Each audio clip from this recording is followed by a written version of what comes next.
आज हम एक बेहद जरूरी और गंभीर मुद्दे का विश्लेषण करेंगे। ये कहानी बिहार के एक आम नागरिक के लिखे खुले पत्र की है। एक ऐसा पत्र जो मुख्यमंत्री नीतीश कुमार को लिखा गया, एक छात्रा की संदिग्ध मौत के बाद।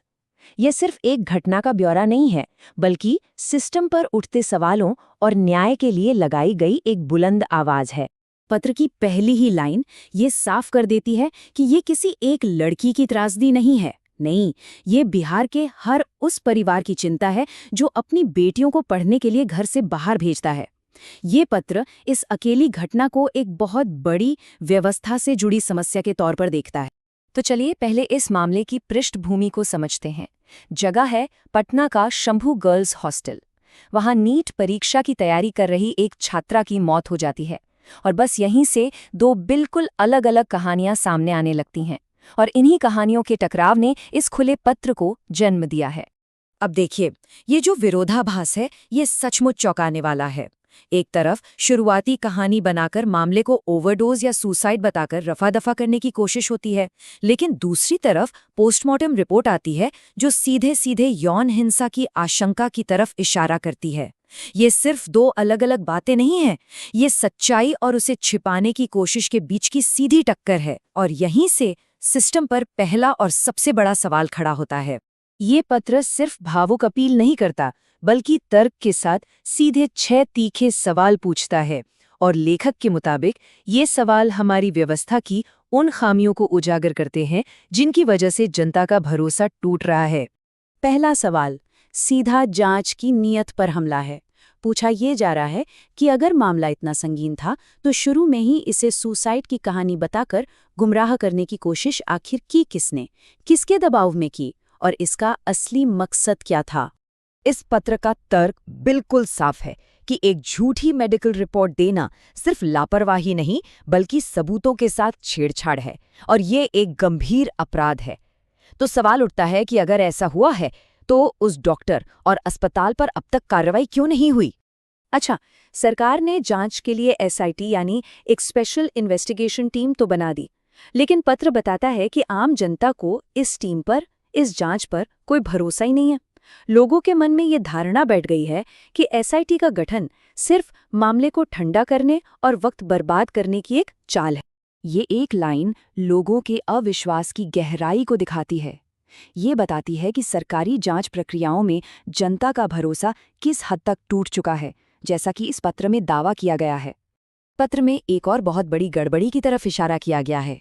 अगर डीजीपी ने खुद आदेश दिया कि एक खास अफसर एसएचओ रोशनी कुमारी एसआईटी का हिस्सा नहीं होंगे, तो फिर वो अधिकारी टीम के साथ दिखाई क्यों दे रही हैं?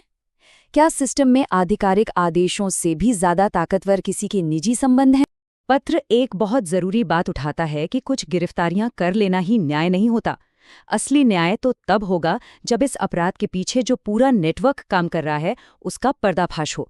सवाल यह है कि एक हॉस्टल में सुरक्षा में इतनी बड़ी चूक हो कैसे सकती है जब तक कि कोई बड़ा नेटवर्क इसमें शामिल ना हो।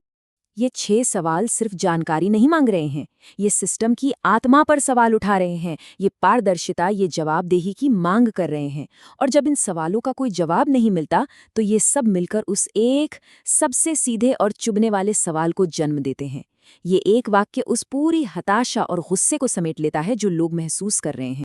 तो अब समस्याओं की पहचान से आगे बढ़कर उन ठोस समाधानों की बात करते हैं जो इस पत्र में मुख्यमंत्री के सामने रखे गए हैं। ये सिर्फ सवालों का पुलिंदा नहीं, बल्कि कार्रवाई के लिए एक स्पष्ट मांग पत्र है। ये 7 मांगे एक तरह से विश्वास बहाली का पूरा प्लान है।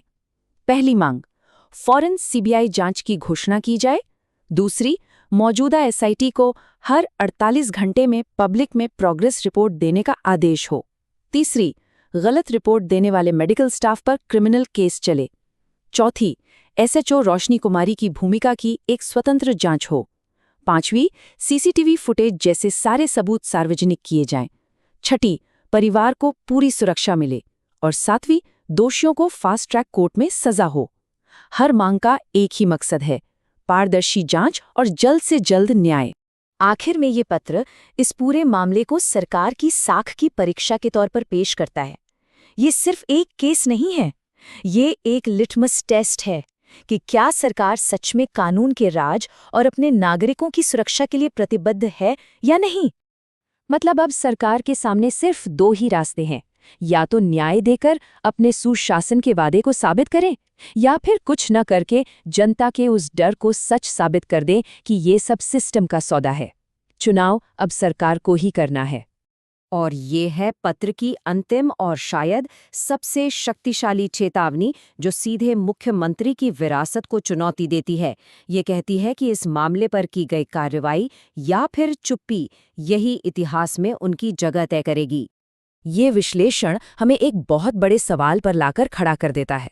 जब सिस्टम पर से ही भरोसा उठ जाए, तो उस भरोसे को दोबारा बनाने के लिए और न्याय के वादे को पूरा करने के लिए आखिर क्या असाधारण कदम उठाने की जरूरत होती है? इस पर विचार जरूर कीजिएगा।